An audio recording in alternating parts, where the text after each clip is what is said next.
The Ministry of Home Affairs last week issued a set of guidelines seeking to restrict the entry of the press, companies, NGOs, whether Indian or foreign, into prisons with the purpose of conducting interviews of prisoners.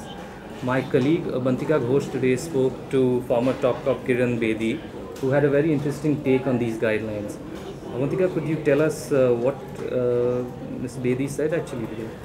Before I do that, Shagnik, could you just take us briefly through what exactly were these guidelines in the first place? Well, these were a long set of guidelines, essentially giving a lot of powers to the jail superintendent to screen interviews that were taking place in front of him. He could actually step in and stop an interview at any point of time.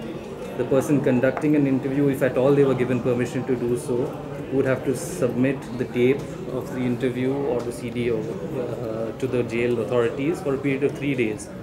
They would go through the content and they could even delete portions they felt were not to their interests.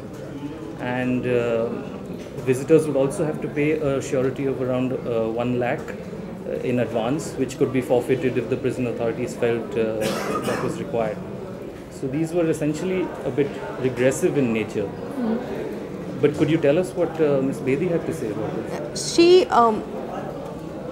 just one small clarification. When you say interviews, you also essentially mean research. That's true. Researchers would also ordinarily they would not be allowed to go through unless there was special requests for that. Yeah. In fact, and that is where Ms. Bedi's objections to these guidelines come, because what she says is that prison is, to quote her, the place to do the truest research. In the sense that there is a person who's convicted of a crime, there is no way he can give excuses or whatever, and you can speak to him and try to understand what are the reasons.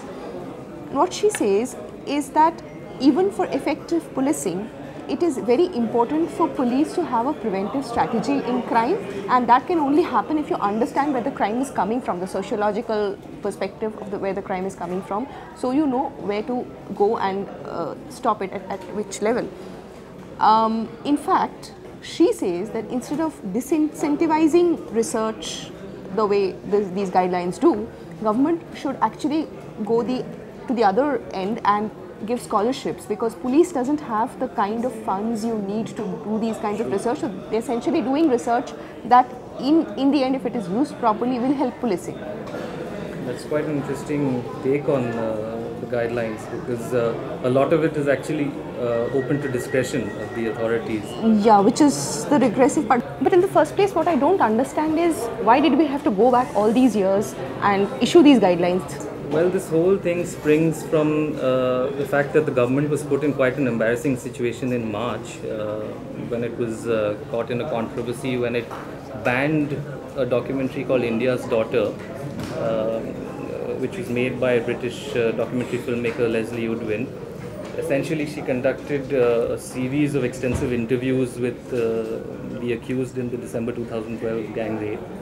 And when the government got wind of the fact that this was going to be aired, they preemptively banned the screening.